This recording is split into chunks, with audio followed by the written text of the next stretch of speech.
Welcome back, and joining us on the show now is Mr. CK Venkataraman. He's MD Titan Companies. Titan has actually opened its 11th Zoya store, and this time in Chennai. And joining us now is Mr. Venkataraman himself to talk about that. Mr. Venkataraman, hi. Thank you for joining us. Well, the luxury segment in India has continued to grow. We've seen that in various sectors.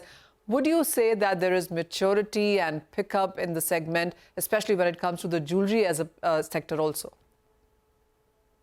Yeah, very much. I think it's also a new type of customer who is becoming, wealthy, who is very discerning, knows the value of finer things in life, realizes that the wealth and the income is actually for enjoying as opposed to just saving, and also becoming confident about herself, including confident about Indian brands and carrying off Indian brands, believing in Indian brands. So within the overall luxury explosion, there is also an increasing opportunity for brands of Indian heritage, like Zoya. Well, when it comes to Titan, you have Zoya and Nebula positioned just right for all of that. What is your sense now going forward for these luxury brands within the house of Titan? How are you positioning them, and what are the expansion plans going forward?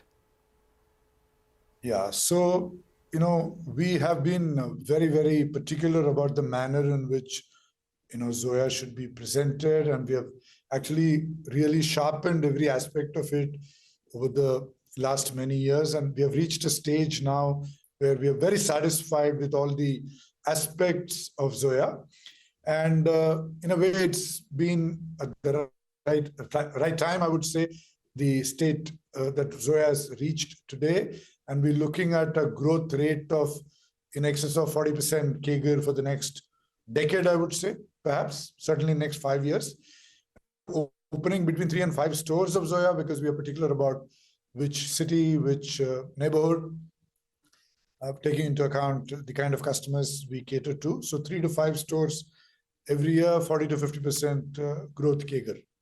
That's the kind of ambition we have for Zoya. All right, 3 to 5 stores every year and 40% CAGR of growth as well in the next 5 years. How are you also looking at this festival season in terms of cues and trends? And would you say that the duty rate cut does do the support? I think the duty cut has given a fabulous psychological input to customers of jewelry in India, and I'm sure, and it started showing up as soon as the cut happened, and I'm sure it'll continue.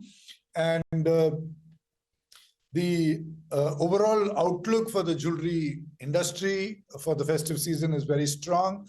It's also been confirmed by the kind of business that happened in the India International Jewelry Fair, which ended just. The orders have been very, very strong. People are very bullish, and we are, very confident in any case, given that we have strong brands in every category of the jewelry industry. Between Tanishq and Mia and CaratLane and Zoya, we're pretty confident and bullish and excited about the next many months. Oh, well, absolutely. So while, of course, gold seems to be doing quite well, Mr. Venkataraman, and the duty cut has been supportive, when you look at within the company, how would you look at gold jewelry and the studded ratios as of now? Has there been any improvement? See, the jewelry market is so large, the wedding market is so large, and Titan's participation, the share of Tanishq in the wedding market, in a way, trails its share of total market, and therefore the upside sitting in the gold business for Tanishq is very, very large, and Tanishq will continue to maximize that independent of the growth rate in the diamond jewelry side, the studded side. So the share is not an end in itself, the share is a result. The growth rate in diamond jewelry is what we are focused on, and the growth opportunity in the gold jewelry is very large, because we were intrinsically a leader in the diamond jewelry for a long time till we started focusing on gold. So the share may fall, it may grow, I don't know that. It's a result. The growth rate is what we chase. But as far as Zoya is concerned, Zoya is in a very different space. even things like gold rate don't really have a bearing so much on the Zoya business, because the customers of Zoya are a little removed from all that, I dare say. And so the Zoya brand plays in a different space. Tanishq and its Mia and Carrot Lane play in a much, much larger space, which is influenced by these factors a little more.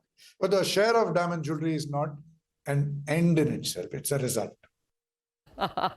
All right, we hear that, Mr. Venkataraman. Thank you so much for joining us. Well, that's Titan management, of course, ahead of the festival season, saying that they're opening more stores, and Tanishq does the wedding business. You have Zoya for luxury, and then, of course, Carrot Lane in between there. And all of those segments seem to be really picking up ahead of the festival and the wedding season. But with that, we're absolutely out of time on this show. Business Lunch will take all the action ahead.